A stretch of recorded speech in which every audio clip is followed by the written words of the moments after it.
Anime olamida janrlar shunchalik ko'p va bir-biriga o'xshashki, ularni bir-biridan ajratib olish uchun chalkashib ketasan kishi. Bu videoda mana shu eng ko'p chalkashiladigan animelar va anime janrlari haqida aytib beraman. Videoni boshlashdan oldin like bosib qo'yishni unutmang. Bu shonen, bu esa seinen. Buni nima farqi bor? Shonen yaponcha tarjima qilinganda o'g'il bola degan ma'noni anglatadi. Maqsadli auditoriyasi 12 yoshdan 18 yoshgacha bo'lgan o'smirlar. Bu janr animelardagi qahramonlar tinmasdan harakat qiladi, do'stlik va umid har doim unga yordam berib keladi va har qanday qiyinchiliklarni yengib o'tadi. Bunga misol qilib Naruto, Luffy va Astani keltirsak bo'ladi. Va bu barcha qahramonlar kuchli bo'lish uchun harakat qilishadi va asosiy mavzu ham aynan mana shu, ya'ni kuchli bo'lish, maqsadiga erishish. Lekin men syujet haqida gapirmayapman. Ba'zi shonenlar borki, syujet tomonlama juda ham zo'r, lekin shonen deb ataladi. Masalan, Titalar hujumi. U ham o'z ichiga bir necha janrlarni olgan va uning ichida shonen ham bor.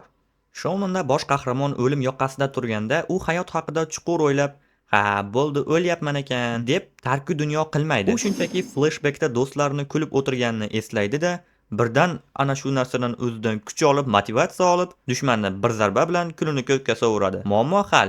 Xulosa qilib aytsak, shonen do'stlik, mehnat va g'alaba haqida hikoya qiluvchi janr hisoblanadi.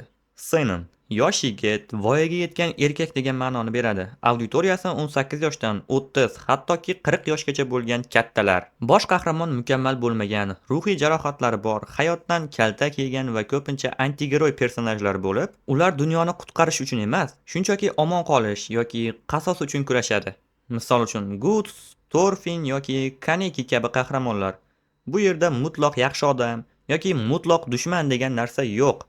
Hamma narsa neytral va kutilmagan holatlarga boy bo'ladigan voqealar. Siz tomon bo'layotgan insonlar ham qabihlik qilishi mumkin, kerak bo'lsa dushmaningiz ham sizga yordam berib qolishi mumkin. Dunyo adolatsiz va hamma narsa do'stlik kuchi bilan hal bo'lmaydigan janr.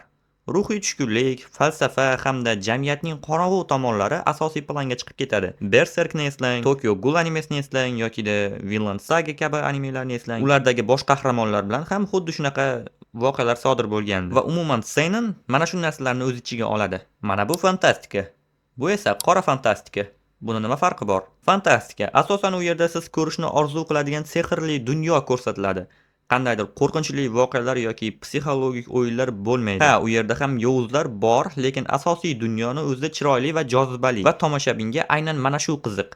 U yerdagi olam juda ham boshqacha tuziladi. Masalan, elflar, gnomlar, uchadigan qanoti bor otlar va hattoki uchib yuruvchi uylar ham bor. Fantaziya janrini ko'rganda odam o'zi dam olish uchun, shunchaki sehrli narsalarni ko'rish uchun kiradi. Bunda bir kuchli ma'no yoki birorta boshqa otirmani ko'rish uchun kirmaydi va shunchaki dam olish uchun, mana shu sehrli dunyoni ko'rish uchun kiradi. Bu janrning auditoriyasi har xil, lekin o'ylashimcha asosan yosh auditoriya ko'proq tomosha qiladi. Yana bilmadim. Bu janrga misol keltirib Frieren animesini keltirishimiz mumkin. Diqqat qiling. Frieren animesi isekai emas, u rostdan ham fantaziya janridagi bo'lgan sof fantastik anime. Qora fantastika. Boshlanishi oddiy bo'lishi mumkin, lekin asta-sekin anime tarixi ochib berilishi bilan bu janr oddiy fantastikadan farq qilishini bilib olamiz. U yerdagi qahramonlar juda ham yaxshi qahramonlar emasligi asta-sekin ochib beriladi. Mana bu janrda endi tomoshabin ozgina kallasini ishlatishiga to'g'ri keladi, sababi u yerdagi qahramon har xil magический artefaktlarni yig'ishi va shu kabi murakkab ishlarni qilayotganini tushunib turish kerak bo'ladi. Ya'ni konsentratsiyani yo'qotmasdan tomosha qilishga to'g'ri keladi. Bu janrga misol qilib Made by Abyss va yana bir marta Titanlar hujumi animesini keltirsak bo'ladi. Yana bir marta aytaman, bitta anime o'z ichiga bir necha janrlarni ola oladi. Masalan, shonen yoki jangari, dramatik, xullas bir anime bir necha janrni o'z ichiga oladi. Mana bu isekai, mana bu esa anti-isekai. Buni nima farqi bor? Isekai bu haqida ko'pchilik biladi.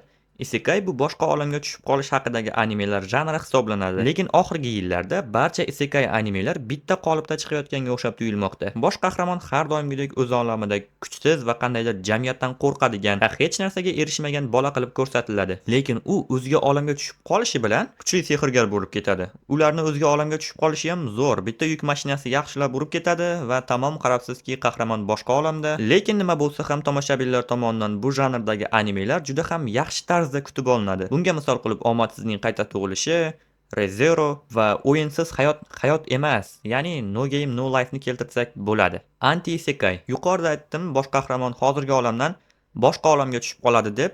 Bu janrda esa aksi bo'ladi. O'zga olamdagi qahramon biz yashab turgan olamga kelib qoladi va buni biz anti-isekai deb aytamiz.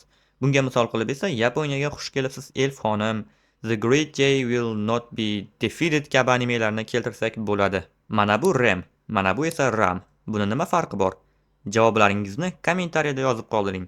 Yuqorida aytib o'tilgan animelarni siz Anibla platformasidan topishingiz mumkin. Havola video ostida va kommentariyasida bo'ladi. Video yoqqan bo'lsa like bosib qo'ying, kanalga obuna bo'ling va donat qilmoqchi bo'lsangiz pastda donat havolasi bor. Bemalol kirib donat qilishingiz mumkin. Videoni oxirigacha ko'rganingiz uchun tashakkur. Sog' bo'ling, salomat bo'ling.